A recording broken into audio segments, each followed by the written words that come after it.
Hello guys, ನಾವೀಗಿದ್ದೀವಿ Chamarajanagar railway station guys. 2 months back ಒಂದು video ಮಾಡಿದ್ದೆ. ಆವಾಗ ಎಷ್ಟು ವರ್ಕ್ ಇತ್ತು, ಇವಾಗ ಎಷ್ಟಿದೆ ಅಂತ ನೋಡ್ಬೋದು. ಕನ್ಸ್ಟ್ರಕ್ಷನ್ ಇನ್ನೇಷನ್ ಯಾವಾಗ ಗೊತ್ತಾ ಸ್ಟಾರ್ಟ್ ಆಗಿದೆ? 2008ರಲ್ಲಿ ಗಾಯ್ಸ್. 2008 ಪ್ಲಸ್ ಇವಾಗ 16 ವರ್ಷ ಆಗಿದೆ. ಏನಿಲ್ಲ ಅಂದರು 16. 2008 ಅಂದರೆ 2 + 6 18 ವರ್ಷ ಆಗಿದೆ ಗಾಯ್ಸ್ ಈ ರೈಲ್ವೆ ಸ್ಟೇಷನ್ನು. 2008ರಲ್ಲಿ ಆವಾಗ ಯಾವ ಥರ ಇತ್ತು ಯೋಚನೆ ಮಾಡಿ ಅಲ್ವಾ? ಫಸ್ಟ್ ಟೈಮ್ ರೈಲ್ ನೋಡೋಕೆ ಬಂದಿರೋರು ಯಾರು ಎಕ್ಸ್ಪೀರಿಯನ್ಸ್ ಮಾಡಬೇಕು ಅಂತ ಬಂದಿರ್ತಾರೆ. ನನಗೂ ಅದೇ ಅನಿಸ್ತಿತ್ತು ಗಾಯ್ಸ್. ಚಾಮರಾಜನಗರ ರೈಲ್ವೆ ಸ್ಟಾರ್ಟ್ ಆಗಿದ್ದು ನಿಮಗೆ ಗೊತ್ತಿದೆ 2008ರಲ್ಲಿ ನವೆಂಬರ್ 12ರಲ್ಲಿ. ಇವತ್ತು 18 ವರ್ಷ ಆಗಿದೆ. ಇದು ಬ್ರಾಡ್ ಗೇಜ್ ಅಂತ ಕರಿತೀವಿ. ಇದು ರೈಲ್ವೆ ಟ್ರ್ಯಾಕ್ ಇದೆಯಲ್ಲ, ಮೀಟರ್ ಗೇಜ್ ಮತ್ತು ಬ್ರಾಡ್ ಗೇಜ್ ಅಂತ ಬರುತ್ತೆ. ಮೀಟರ್ ಗೇಜ್ ಅಂದರೆ 1 ಮೀಟರ್ ಇರ್ತಿತ್ತು. ಇದು ಬ್ರಾಡ್ ಗೇಜ್ ಆಗಿರೋದ್ರಿಂದ 1.6 ಮೀಟರ್ಸ್ ಇದೆ. 1 ಮೀಟ್ರಿಗಿಂತ ಜಾಸ್ತಿ ಇದೆ. ಹಂಗಿದ್ರೆ ಇವಿ ಸ್ಪೀಡಾಗಿ ಹೋಗುತ್ತೆ, ಹೆಲ್ಪ್ ಆಗುತ್ತೆ. ಅದಕ್ಕೋಸ್ಕರ 1853ರಲ್ಲಿ ಫಸ್ಟ್ ಟ್ರೈನ್ ಬಂದಿದ್ದು. 2008 ಚಾಮರಾಜನಗರಕ್ಕೆ. ರಾಜರೆಲ್ಲ ಇದ್ದಾಗಲೂ ಇಲ್ಲಿಗೆ ಹಾಕ್ಸ್ಬೇಕು ಅಂತ ಪ್ಲ್ಯಾನ್ ಮಾಡಿದರು 1992ರಲ್ಲಿ. ಆವಾಗ ಆಗಿರಲಿಲ್ಲ. ಬಟ್ ಅಲ್ಲಿಂದ ಆದಮೇಲೆ ನೆಕ್ಸ್ಟಿಂದ ಎಲ್ಲ ಇಂಟ್ರೆಸ್ಟ್ ತೊಗೊಂಡು ಮಾಡಿದ್ದು. ಫಿನಿಷ್ ಆಗಿದ್ದು ಆವಾಗ ಇನಾಗ್ರೇಷನ್. ಯಾರಿದ್ರು 2008 ನವೆಂಬರಲ್ಲಿ? ಐ ಥಿಂಕ್ ಕುಮಾರಸ್ವಾಮಿ ಅಂದ್ಕೊಳ್ತೀನಿ. ಕುಮಾರಸ್ವಾಮಿಲೇ ಯಡಿಯೂರಪ್ಪ ಅವರು ಇದ್ದರು CM. Usually guys already travel ಮಾಡೋಕ್ಕೆ ರೆಡಿ ಆಗಿದ್ದೀನಿ. 3:15ಗೆ ಟ್ರೈನ್ ಇರೋದು, ತಿರುಪತಿ ಎಕ್ಸ್ಪ್ರೆಸ್ಸು. ತುಂಬ ಅನ್ನಿಸ್ತಾ ಇರುತ್ತೆ ಇವಾಗ ಮನೆಯವ್ರನ್ನೆಲ್ಲ ಬಿಟ್ಟು, ಫ್ಯಾಮಿಲಿಯವ್ರು ಬಿಟ್ಟು ಬೆಂಗಳೂರು ಹೋಗ್ಬೇಕಂತ. ಏನು ಮಾಡೋಕ್ಕಾಗಲ್ಲ, ಲೈಫೇ ಹಂಗೆ. ಊರು ಬಿಟ್ಟಿದ್ರೆ ಮುಂದೆ ಅಲ್ಲಿ ಹೋಗಿ ಏನಾದರೂ ಅಚೀವ್ ಮಾಡಬೇಕು ಅಂತಿದ್ರೆ ಅದೇ ಫೀಲ್ ಬರ್ತಾ ಇರುತ್ತೆ. ನೋಡೋಣ. ಕನ್ಸ್ಟ್ರಕ್ಷನ್ ಇನ್ನೂ ನಡೀತಾ ಇದೆ ಗೈಸ್. ಒಂದು ದೊಡ್ಡ ಮಟ್ಟಕ್ಕೆ ಒಂದು ಒಳ್ಳೆ ರೀತಿ ವ್ಯೂ ಕಾಣಂಗೆ ಮಾಡ್ತಾಯಿದ್ದಾರೆ. ಚೆನ್ನಾಗಿದೆ, ಹಾರ್ಡ್ ವರ್ಕ್ ಮಾಡಲಿ. ಆ ಬಾವುಟ ನೋಡೋದಕ್ಕೆ ಎಷ್ಟು ಚೆನ್ನಾಗಿ ಕಾಣುತ್ತಲ್ಲ ಗೈಸ್. ಭಾರತದ ಹೆಮ್ಮೆ, ಕೇಸರಿ ಬಿಳಿ ಹೆಸರು, ತ್ರಿವರ್ಣ ಧ್ವಜ. ಪಿಂಗಳ್ಳಿ ವೆಂಕಯ್ಯ ಅವರು ಇದು ಮಾಡಿದ್ದು ನೋಡಿ. ಎಲ್ಲ ರೈಲ್ವೆ ಸ್ಟೇಷನ್ ಮುಂದ್ಗಡೆನೂ ಅದು ಫ್ಲ್ಯಾಗ್ ಮಾತ್ರ ಯಾವಾಗಲೂ ಇದ್ದೇ ಇರುತ್ತೆ. ಅದೇ ನೀವೇನಾದ್ರು ಇಂಡಿಪೆಂಡೆನ್ಸ್ ಡೇ ಆಗಿರ್ಬೋದು, ರಿಪಬ್ಲಿಕ್ ಡೇ ಆಗಿರ್ಬೋದು, ಆವಾಗ ಸೂರ್ಯ ಉದಯಿಸಿದ ನಂತರ ಫ್ಲ್ಯಾಗ್ನ ಹಾರಿಸ್ಬೇಕಾಗಿರುತ್ತೆ. ಆಮೇಲೆ ಸೂರ್ಯ ಉದಕ್ಕಿಂತ ಮುಂಚೆ ಫ್ಲ್ಯಾಗ್ನ ಇಳಿಸ್ಬೇಕಾಗಿರುತ್ತೆ. ಚಾಮರಾಜನಗರ ರೈಲ್ವೆ ನಿಲ್ದಾಣ ನೋಡಿ, ಎಷ್ಟು ಸಖತ್ತಾಗಿ ಕಾಣುತ್ತೆ ಅಲ್ಲ? ನೋಡಿ ಗಾಯ್ಸ್, ಎಷ್ಟು ದೊಡ್ಡದಾಗಿ ಮಾಡ್ತಾಯಿದ್ದಾರೆ ಅಂದರೆ ಪ್ಲಾಟ್ಫಾರ್ಮ್ ಅಲ್ಲಿವರೆಗೂ ಇದೆ. ಹುಬ್ಳಿ ಪ್ಲಾಟ್ಫಾರ್ಮ್ ಥರ ಅಷ್ಟೇನು ಉದ್ದ ಇಲ್ಲ, 1 ಕಿಲೋಮೀಟರ್ವರೆಗಿದೆ ಅಂತ ಹುಬ್ಳಿ ಪ್ಲಾಟ್ಫಾರ್ಮು. ಇಲ್ಲಿ ಅಲ್ಲಿವರೆಗಿದೆ. ಇದು ಸುತ್ತ ಕಾಂಪೌಂಡ್ ಮಾಡ್ತಾಯಿದ್ದಲ್ಲ, ಅದಕ್ಕೆ ಚೆನ್ನಾಗಿದೆ ನೋಡಿ. ಹಿಂಗೆ ಬಂದರೆ ಮೊದಲೆಲ್ಲ ಬಸ್ಗಳೆಲ್ಲ ಗಾಯ್ಸ್ ಮಳ್ಳಿ ಸರ್ಕಲಿಂದ ಡೈರೆಕ್ಟಾಗಿ ಮಾರ್ನಿಂಗ್ ಬಂದು ರೈಲ್ವೆ ಸ್ಟೇಷನ್ಗೆ ಬರ್ತಾಯಿತ್ತು. ಬಟ್ ಇವಾಗ ಏನು ಮಾಡ್ತಾರೆ, ಎಲ್ಲ ಗೌರ್ಮೆಂಟ್ ಬಸ್ ಸ್ಟ್ಯಾಂಡ್ಗೆ ಹೋಗೋದ್ರಿಂದ ಮಳ್ಳಿ ಸರ್ಕಲ್ ಹಿಡ್ಕೊಂಡು ನಡ್ಕೊ ಬರ್ಬೇಕು ಗಾಯ್ಸ್. ಅದು ಒಂದು ಸ್ವಲ್ಪ ಹಿಂಸೆ ಅನಿಸುತ್ತೆ. ಸ್ವಲ್ಪ ಲಗೇಜ್ ಇದ್ದರೆ ಎಷ್ಟು ದೂರ ಆಗುತ್ತಲ್ವ.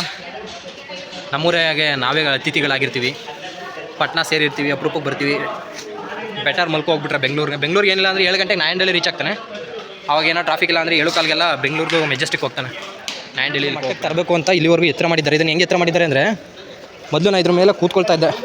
ನಾನು ಮಂಡಿವರೆಗೆ ಹೈಟ್ ಇದ್ದಿದ್ದು, ಈಗ ನೋಡಿ ಎಷ್ಟು ಹೈಟ್ ಐತೆ, ಅಷ್ಟು ಕುಳ್ಳ ಆಗ್ಬಿಟ್ಟೈತೆ. ಸೊ ಟಿಕೆಟ್ ಎಲ್ಲ ಆನ್ಲೈನಲ್ಲೇ ತೊಗೋಬೋದು UTS ಆ್ಯಪಲ್ಲಿ ನೋಡಿ. ಅಲ್ಲಿವರೆಗೂ ಇದು ಮಾಡಿಬಿಟ್ಟವ್ರೆ. ಅಲ್ಲಿ ಇದ್ರ ಮುಂದ್ಗಡೆ ಅಡಿಕೆ ತೋಟ, ತೆಂಗಿನ ತೋಟ ಇದೆ ನೋಡಿ, ಎಷ್ಟು ದೂರ ಇದೆ. ಇನ್ನು ವರ್ಕೆಲ್ಲ ಫಾಸ್ಟಾಗಿ ಆಗ್ತಾಯಿದೆ. ಯಾವಾಗಿಂದ ಆಗ್ತಾಯಿದೆ ಇದು ಅಂತ ನನಗೂ ಐಡಿಯಾ ಇಲ್ಲ. ಬಟ್ ತುಂಬ ದಿನ ತಗೊಬಿಟ್ಟವ್ರೆ. ಆ ಕಡೆ ನೋಡಿ ಆಟೋ ಪಾರ್ಕಿಂಗ್ಗೆ, ಯಾವ ಪಾರ್ಕಿಂಗ್ಗೆ ಅಷ್ಟೊಂದು ಚಿಕ್ಕದಾಗಿನೋ ಮಾಡ್ತಾಯಿದ್ದಾರೆ. ನಿಮಗೆ ಸರ್ ಬಂದಾಗ ಇದನ್ನೆಲ್ಲ ತೋರ್ತಿರ್ಲಿಲ್ಲ. ಆ ಕಡೆನೇ ಒಳಗಡೆ ಹೋಗ್ಬಿಟ್ಟಿದ್ದೆ. ಈ ಸರಿ ಈ ಫ್ರಂಟ್ ಸೈಡ್ ಯಾವ ಥರ ಇರುತ್ತೆ ಅಂತ ತೋರಿಸ್ಬೇಕು ಅನ್ಕೊ ಬಂದೆ. ನೋಡಿ ಎಷ್ಟು ಸಖತ್ತಾಗಿದೆ ಅಲ್ವಾ? ಚಾಮರಾಜನಗರದಿಂದ ಇದು ಮುಂದ್ಗಡೆಗೂ ಇದ್ದಿದ್ರೆ ಇನ್ನೂ ಡೆವಲಪ್ ಆಗಿರೋದು. ಸೊ ಇದೇ ಲಾಸ್ಟ್ ಸ್ಟಾಪ್ ಅಲ್ವಾ? ನೋಡಿ ಎಷ್ಟು ಜನ ರಶ್ ಇದ್ದಾರೆ. ಅದಕ್ಕೆ UTS ಆ್ಯಪಲ್ಲೇ ತೊಗೊಬಿಟ್ರೆ ಬೆಟರು, ಆನ್ಲೈನಲ್ಲೇ. ನೋಡಿ ಗಾಯ್ಸ್, ಆಟೋದಲ್ಲಿ ಬರಬೇಕು. ನಮ್ಮೂರಿಂದ ನಗರಕ್ಕೆ 18 ರೂಪಾಯಿ ತಗೊಳ್ತಾರೆ ಕಾಗ್ಲೋಣಿಂದ. ಇಲ್ಲಿಂದ ಆಟೋಗೆ ಮಳ್ಳಿ ಸರ್ಕಲಿಂದ ಇಲ್ಲಿಗೆ ಬರಬೇಕಾದ್ರೆ 50 ರೂಪಾಯಿ ಆಗುತ್ತೆ. ಸೊ ನಾವು 50 ರೂಪಾಯಿ ಮಿಕ್ಸ್ ಬೇಕು ಅಂದರೆ ನಡ್ಕೊಂಡೇ ಬರಬೇಕು. ಬನ್ನಿ ಒಳಗಡೆ ಹೋಗೋಣ. ತುಂಬ ಜನ 3 ಗಂಟೆ ಟ್ರೈನ್ ಇದು, ತಿರುಪತಿಗೆ ಹೋಗುತ್ತೆ ಡೈರೆಕ್ಟು. ಇದೇ ಟ್ರೈನಲ್ಲಿ ಬೆಂಗಳೂರಿಂದ ತಿರುಪತಿಗೆ ಹೋಗಿದ್ವಿ.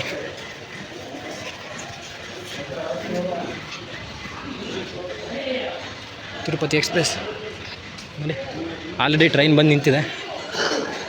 ಟಿಕೆಟನ್ನು ನಾವು ಆನ್ಲೈನಲ್ಲಿ ತೊಗೊಂಡಿಲ್ಲ ಅಂದರೆ ಈ ಥರ ನಿಂತ್ಕೋಬೇಕಾಗುತ್ತೆ ಕ್ಯೂ ಅಲ್ಲಿ. ಸೇಮ್ ಅಮೌಂಟೇ ನೋಡಿ. ಎಷ್ಟು ಜನ ಇದ್ದಾರೆ. ಮೇಲ್ಗಡೆ ಹತ್ತು ಮಲ್ಕೋಬೇಕು ಅನ್ನಿಸ್ತಾ ಇದೆ. ಇದು ನೋಡಿ ಎಷ್ಟು ಚಿಕ್ಕದಿದೆ ಗೈಸ್. ಲಿಟ್ರಲಿ ಪ್ಲಾಟ್ಫಾರ್ಮ್ನ ಎಷ್ಟು ಎತ್ತರ ಮಾಡಿದ್ದಾರೆ ಅಂದರೆ ನೋಡಿ. ಇದು ಇನ್ನೊಂದು ಕಡೆ ವ್ಯೂ. ಒಟ್ಟು ಟ್ರ್ಯಾಕ್ 3 ಇದೆ. ಈ ಕಡೆಯಿಂದ ಹೋಗುತ್ತೆ, ಆ ಕಡೆಯಿಂದ ಬರೋದಾದರೆ ಅಲ್ಲಿ ಬರುತ್ತೆ. ಆ ಕಡೆ ನಿಂತಿರೋದು 5 ಗಂಟೆಗೆ ಹೋಗುತ್ತೆ. ಇದು ಚಾಮರಾಜನಗರ ಪ್ಲಾಟ್ಫಾರ್ಮ್ ನೋಡಿ. ಇಲ್ಲೆಲ್ಲ ಕನ್ಸ್ಟ್ರಕ್ಷನ್ ಮಾಡ್ತಾಯಿದ್ದಾರೆ ನೋಡಿ. ಅಲ್ಲೆಲ್ಲ ಕಿತ್ತೋಗಿದೆಯಲ್ಲ, ಅದನ್ನು ರೆಡಿ ಮಾಡ್ತಾಯಿದ್ದಾರೆ ನೀಟಾಗಿ.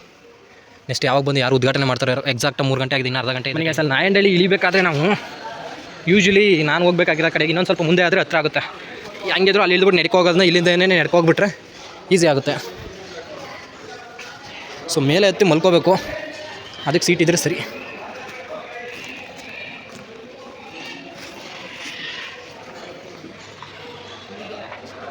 ಸೊ ಯೂಶ್ವಲಿ ಅದನ್ನೇ ನೋಡುವಂಥದ್ದು. ಮೇಲ್ಗಡೆ ಹತ್ತು ಮಲ್ಕೋಬೇಕಷ್ಟೇ ನಾನು. ಗಾಯ್ಸ್ ಚೆನ್ನಾಗಿದೆ, ಹತ್ತು ಮಲಗಿಬಿಡೋಣ ಅಷ್ಟೆ. ಏನು ಗೊತ್ತಾ ಪ್ರಾಬ್ಲಮ್, ಹತ್ತು ಮಲಗಿರ್ತೀವಿ, ಯಾವನಾದರೂ ಮೈಸೂರಿಂದ ರಿಸರ್ವ್ ಆಗಿದ್ರೆ ಗಾಯ್ಸ್ ಕಷ್ಟ ಆಗುತ್ತೆ.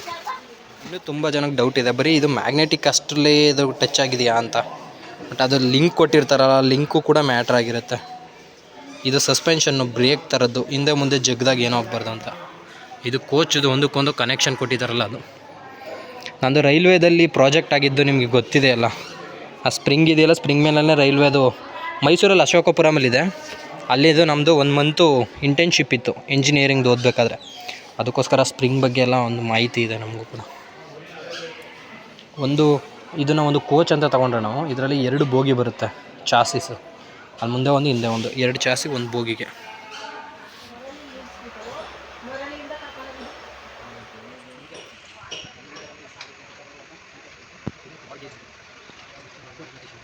ಹೆಂಗಿದೆ ರೈಲ್ವೆ ಸ್ಟೇಷನ್ದು ಸ್ಪ್ರಿಂಗ್. ಆ ಸ್ಪ್ರಿಂಗಿಂದನೇ ನಮ್ಗೆ ಏನೂ ಇದಾಗಲ್ಲ. ಅಲ್ಲಿ ಸ್ಪ್ರಿಂಗ್ ಬೇರೆ, ಇಲ್ಲಿ ಸ್ಪ್ರಿಂಗ್ ಬೇರೆ. ಇದನ್ನೇ ಫಸ್ಟ್ ಟ್ರ್ಯಾಕ್ ಇದ್ದಾಗ ಈ ಥರ ಏನೂ ಹಾಕಿರಲಿಲ್ಲ, ಯಾಕಂದರೆ ವೇಸ್ಟ್ ಇದಿತ್ತಲ್ಲ, ವೇಸ್ಟ್ ಮೆಟೀರಿಯಲ್ ಎಲ್ಲ ಕೆಳಗಡೆ ರೈಲ್ವೆ ಟ್ರ್ಯಾಕ್ ಬಿದ್ದು ಎಷ್ಟು ಗಲೀಜಾಗ್ತಿತ್ತು. ಈ ಒಂದು ಬಾಕ್ಸ್ ಇರೋದ್ರಿಂದ ಎಷ್ಟೋ ಗುಡ್ ಮೆಥಡ್ಸ್ ಇದೆ, ಸ್ಟೋರ್ ಆಗುತ್ತೆ. ಆಮೇಲೆ ಇದು ಮಾಡ್ಕೊಳ್ತಾರೆ. ಎಷ್ಟೋ ಮೊಬೈಲ್ಗಳೆಲ್ಲ ಒಳಗಡೆ ಹೋಗ್ಬಿಟ್ಟಿರುತ್ತೆ ಅದರೊಳಗಡೆ. ನಾವು ಅಲ್ಲಿ ರೈಲ್ವೆ ಸ್ಟೇಷನ್ಗೆ ಹೋಗ್ಬೇಕಾದ್ರೆ ಕ್ಲೀನ್ ಮಾಡ್ಬೇಕಲ್ಲ.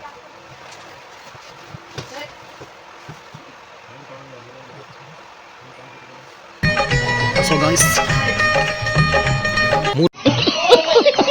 30 ಕಿಲೋ ಟ್ರೈನು 3:50 ಕೊಡ್ತಾ ಇದೆ ಇವತ್ತು. 20 ನಿಮಿಷ ಲೇಟ್ ಮಾಡಿದ್ದಾನೆ. ಸೊ ಫಾಸ್ಟಾಗಿ ಹೋಯ್ತಾ ಅದನ್ನು ಕವರ್ ಮಾಡ್ತಾರೆ, ನೋಡ್ಕೊಳ್ಳೋಣ. ಬಾಯ್ ಚಾಮರಾಜನಗರ. ಇನ್ನೊಂದು 3 ಮಂತ್ಸ್ ಅಂತ ಈ ಕಡೆ ಬರಲ್ಲ ಅಂದ್ಕೊಂಡಿದ್ದೀನಿ, ಬರೋದು ಬೇಡ, ಹಿಂಗೆ ನೆಮ್ಮದಿಯಾಗಿರೋಣ ಅಲ್ಲೇ ಬೆಂಗಳೂರಲ್ಲಿ. ನೋಡಿ ಇಲ್ಲೆಲ್ಲ ಸಖತ್ತಾಗಿ ಮಾಡೋರೆ ಗಾಯ್ಸ್, ನೋಡೋಕ್ಕೆ ಸಖತ್ತಾಗಿ ಕಾಣ್ತಾ ಇದೆ. ಇಲ್ಲಿ ಹತ್ಸಕ್ಕೆ ಬಂದಿರೋರು ಇಲ್ಲೂ ಮುಂದ್ಗಡೆ ಇದ್ದಾರೆ. ಸೊ ಸ್ಪೀಡಾಗಿ ಹೋಗುತ್ತೆ ಬನ್ನಿ, ಈ ಕಡೆ ನೋಡ್ಬೋದು ಹೇಗಿದೆ ಅಂತ.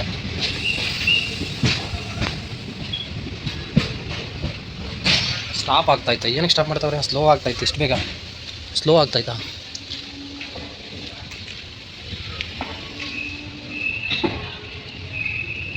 ಬಾಯ್ ಚಾಮರಾಜನಗರ, ಬಾಯ್.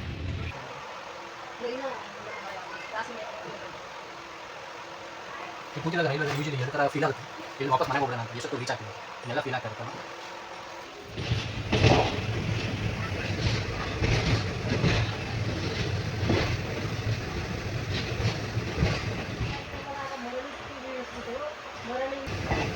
ಬಾಯ್ ಬಾರಿಸು ಕನ್ನಡ ಡಿಮ್ ಡಿಮ್. ಸೊ ಈ ವಿಡಿಯೋ ಇಷ್ಟವಾಗಿದ್ದರೆ ಲೈಕ್ ಮಾಡಿ, ಶೇರ್ ಮಾಡಿ, ಸಬ್ಸ್ಕ್ರೈಬ್ ಮಾಡಿ. Thank you.